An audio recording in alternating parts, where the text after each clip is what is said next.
Welcome, investigator. Evil is on the rise. Crime is escalating. Our mission is to eliminate the crime by exposing evil, examine why it manifests, and highlight the brave souls that confront it every day. Join us as we work together to bring justice to every victim. Welcome to All Things Crime. Here's your host, Jared Bradley.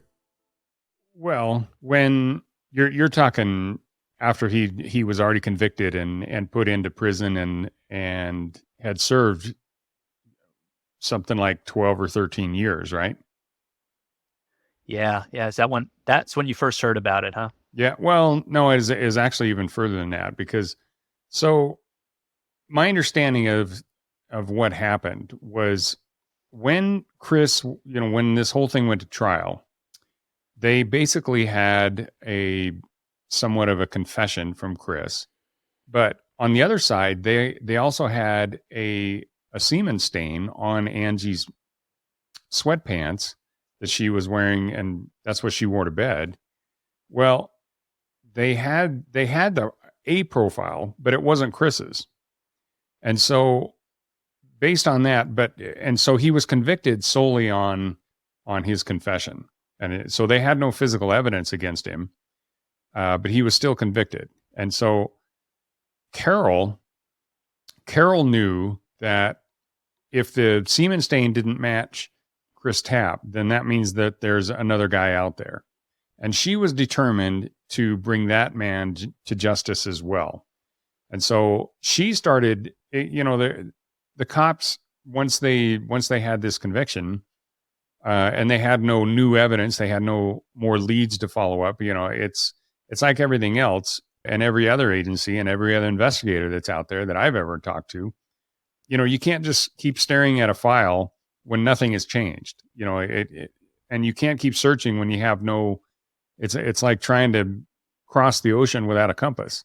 You're just going to wander around. So they had other things to do. They had other cases. They had other crimes they had to investigate, and so they did. And so they were kind of, they put Angie's case on the back burner until something new came around. Well, Angie's mom, Carol, she was still, as every mom would be, as every mama bear would be out there. She's like, I'm going to find this guy.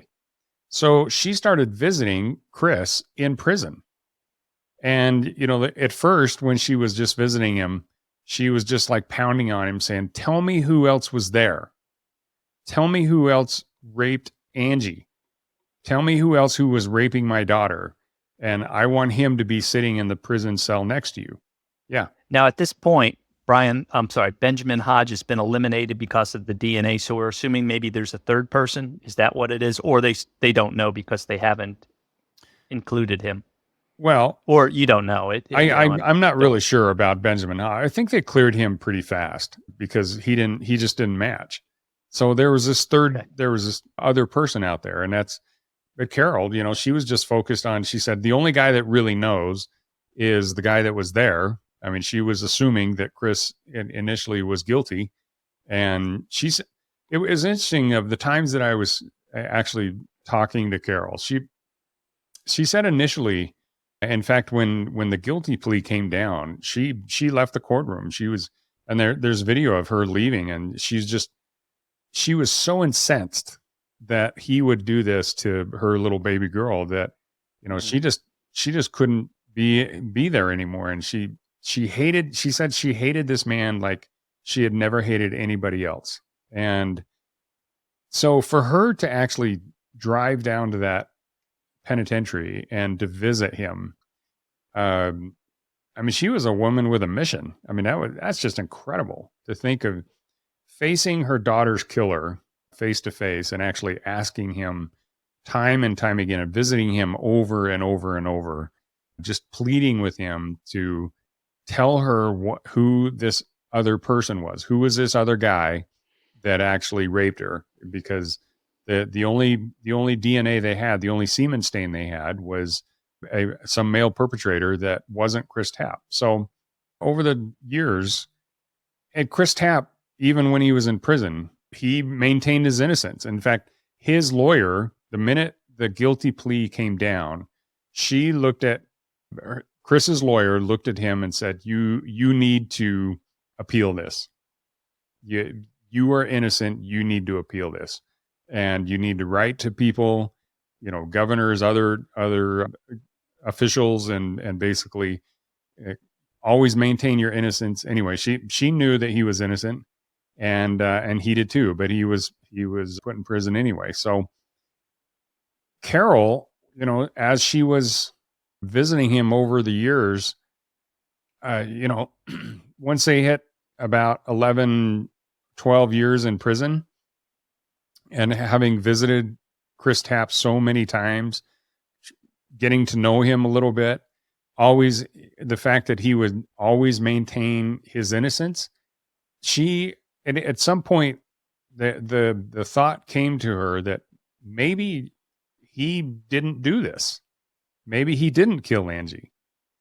And so then, when that realization fully hit her, things flipped, and she started not just, I'm sure it was a continuation of her research of evidence and everything else, but she actually started really getting into DNA and researching DNA, and she became, really knowledgeable about it. Well, fast forward another 4 or 5 years. So basically now Chris has got the Idaho Innocence Project, the interest from them. They're starting to really evaluate his case. They're starting to look at not only evidence, but also how the entire investigation went down. And that's when Carol was doing, again, research, and she found the MVAC online. She found some information about collecting DNA, and the MVAC came up. And so she called us, and one of my coworkers passed the call to me, which was kind of our tradition. Whenever a victim's family member calls, as the president of the company, I would always take the call. And so I remember that. I mean, this was years ago, and it's still brightly right there in my mind. I'm like, she called and she said, "This is Carol Dodge. My daughter was murdered," and kind of told me the story and said, "But there's this guy that's in prison. He's been convicted for my daughter's murder, but I don't think he did it." And Wow. that right there was one of the really amazing things, because how many times does somebody that is in prison actually do? One of their biggest advocates is the victim's parent. I mean, I'd never heard of that before. Have you? No, I can't recall any case I have now. Yeah. And so that kind of made it unique. But my biggest thing is when somebody calls us, and it's a victim's family member or friend or anything else, I'm not the investigator. And I'm not an investigator. And so I try to be really careful about what I tell that other person, whether it be family member or friend or anything else. And it's the main reason is because I don't really have the background on it. I'm just getting one side of it. And so even if that side is 100% accurate, I still need to ascertain that. And so basically all I could do with Carol is just say, I'm so sorry for your loss. And I got an email address from her, and I sent her the typical information that I would send anybody or that I would give out at a conference. And so it's the basics of the MVAC, talks about really what it does, what its capabilities are, how it can collect more DNA than other traditional methods like swabbing, things like that. Maybe some case successes that it had in the past. And so apparently when I sent that to Carol, she must have either forwarded it or printed it and taken it right to the police station, because the detective that was over Angie's case called me the next day and said, "Hey, I just got this information on the MVAC.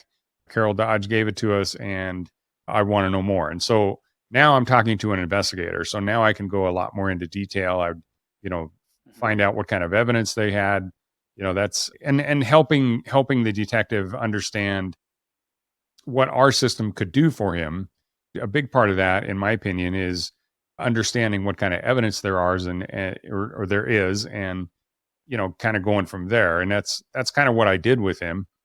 And most importantly, I forwarded him his information to another CSI in the Salt Lake area named Francine Bardol, who had an MVAC, and she was really good with it. She'd had it for a number of years, had worked multiple cases with it. And so she was kind of in the Salt Lake area. She's kind of the person that when you had any kind of an MVAC consultation where it had to be, law enforcement to law enforcement, I would always send things to her. And so she got involved with it. And next thing I know, they were bringing evidence down to, from Idaho down to Utah, and they were sampling it. And initially they had only focused on sampling, kind of where they thought Chris Tapp, if he was there and if he was holding Angie down while she was being raped, then, where would he be holding her? Where would